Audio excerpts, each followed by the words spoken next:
Welcome to The Explainer. Today we are diving into something that feels a little bit like magic. How computers actually understand human language.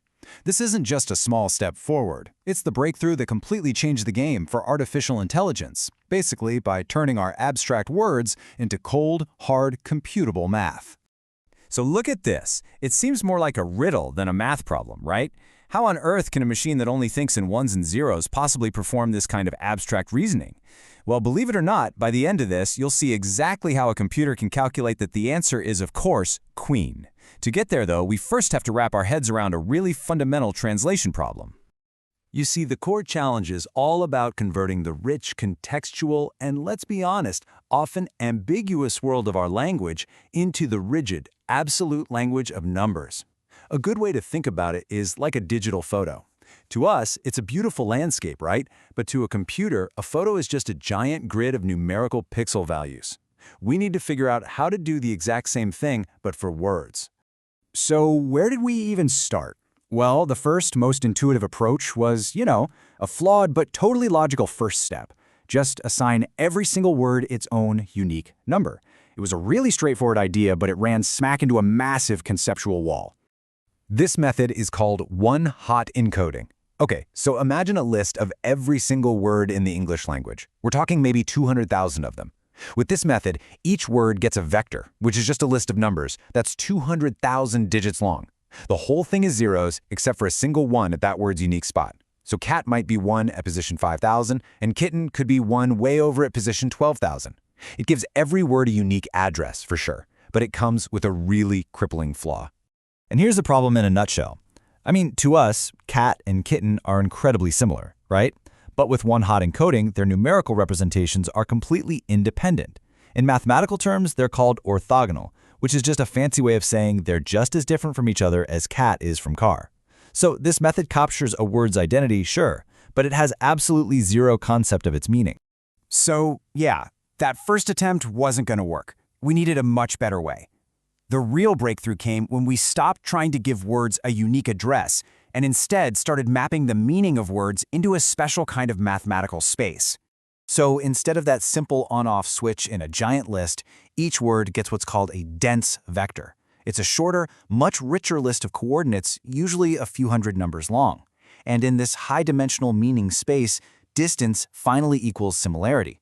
Words that mean similar things are actually placed closer together. This quote right here is the core principle that makes it all work.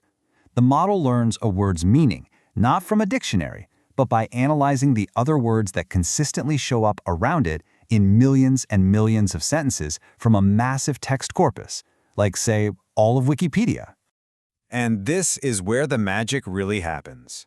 The power of that meaning space is that relationships between words like gender, tense, or even capital cities are captured as consistent directions. So the vector that connects man to woman is almost identical to the one that connects king to queen. Suddenly, math starts to look a whole lot like logic. Okay, so how do computers actually build this incredible meaning space? Well, two main techniques, or you could call them philosophies, emerged to create these powerful word vectors. You might also hear them called word embeddings. They're known as word2vec and GloVe. So, word2vec learns by looking at a small window of words at a time, its local context. So to understand the word river, it might focus on words like water, boat, and flowed that appear right next to it. GloVe, on the other hand, which stands for global vectors, takes more of a bird's eye view. It scans the entire text first to see how often river appears near water, maybe 10,000 times, versus how often it appears near banana, which might be like twice. It learns from these global statistics. One of the really popular word2vec models is called Skipgram, and it essentially plays a guessing game. It'll take a word like cat, and then it trains a neural network to get really, really good at predicting the words likely to be its neighbors. Words like purred, meowed, or pet. The amazing, high-quality word vectors that we're after are actually the powerful byproduct of all that training. GloVe, on the other hand, starts with this massive thing called a co-occurrence matrix. Just think of it like a giant spreadsheet that logs how many times, for example, the word ice appears near the word cold across the entire body of text. It then works backwards from there to find the vectors that best explain all those frequencies. Now you might be wondering, how do we measure closeness in this crazy high-dimensional space? Well, instead of using simple distance, we use something called cosine similarity. It actually measures the angle between two word vectors. A really small angle means the vectors are pointing in a very similar direction, which tells us the words are semantically super close. Okay, so this is all really cool theory, but it's not just some academic exercise. These word embeddings are the foundational technology behind so many of the AI applications that we use every single day. Let's take sentiment analysis, for instance.